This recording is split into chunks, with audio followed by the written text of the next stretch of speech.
Halo, selamat bertemu kembali di dalam rancangan kesehatan YouTube saya. Terima kasih kepada yang sentiasa menonton, terima kasih kepada yang sudah subscribe. Hari ini saya ingin bercerita sedikit berkaitan dengan pemeriksaan kesehatan ataupun blood screening. Pemeriksaan kesehatan melalui darah, blood screening. Oke, sekarang ini ramai orang suka membuat pemeriksaan kesehatan melalui darah ataupun melalui ujian makmal kita bilang. Memang sangat digalakkan. Dulu-dulu masa saya baru belajar tentang ilmu perubatan memang ada pengajaran yang diberi bahwa kita mesti menumpukan kepada clinical skill ataupun skill kita memerhati pesakit melalui tanda-tanda dan juga melalui komplain-komplain daripada pesakit.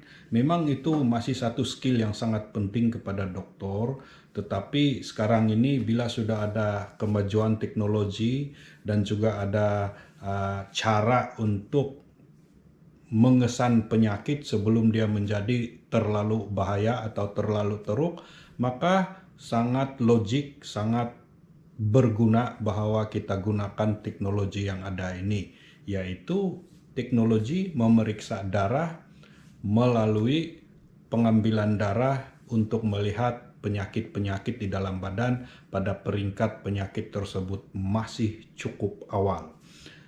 Masalahnya bagi mereka yang suka menunggu tanda-tanda ataupun melihat tanda-tanda ini, karena kebanyakan penyakit apabila sudah ada tanda-tanda, bahkan berani saya katakan semua penyakit bila sudah ada tanda-tanda sudah agak terlambat.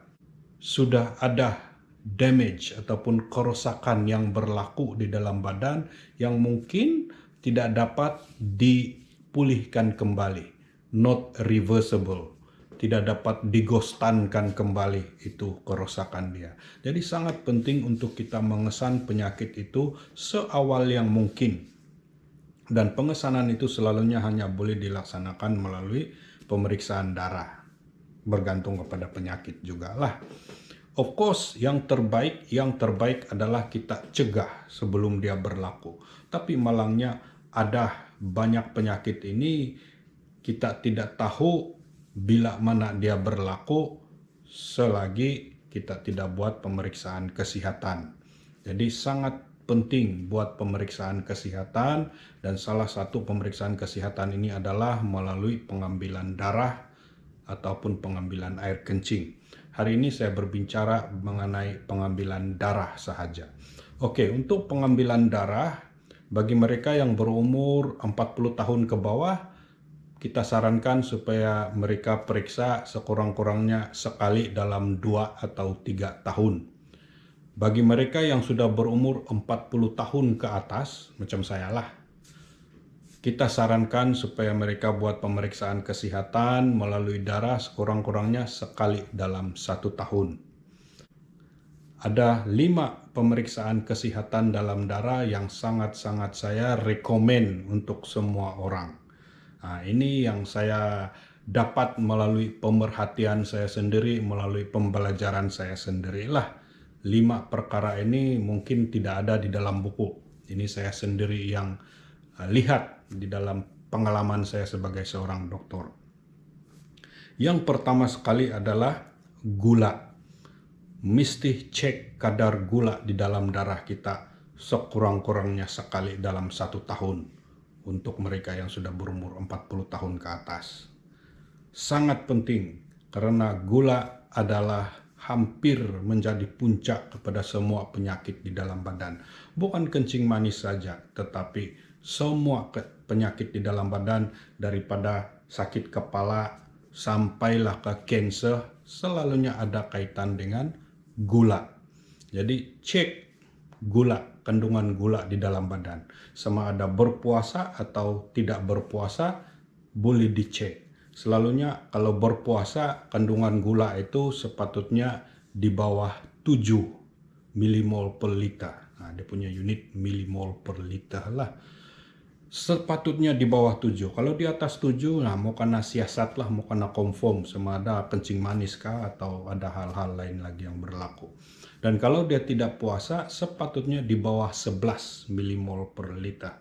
Kalau di atas 11 mau perlu siasat, mau perlu ulang balik, mau perlu buat kembali dalam keadaan berpuasa dan sebagainya. So, cek kamu punya gula, karena gula yang tinggi di dalam badan adalah puncak kepada hampir semua penyakit di dalam badan kita ini. Itu yang pertama, gula ataupun glukos. Oke, yang kedua adalah yang dipanggil homocysteine. Homocysteine ini kebanyakan orang tidak tahu, mungkin pertama kali kamu dengar sekarang, tapi homocysteine ini sangat penting, dia selepas gula. Homocysteine yang tinggi di dalam badan akan menyebabkan kita banyak masalah inflamasi atau masalah radang. Oke. Homocysteine yang tinggi di dalam badan itu menunjukkan bahwa kita kekurangan vitamin B12 dan B kompleks yang lain-lain dan juga folate. Semua ini menunjukkan bahwa badan kita sedang melawan satu sistem yang dipanggil radang ataupun inflamasi. Inflammation adalah puncak kepada semua penyakit juga. Tadi saya katakan gula.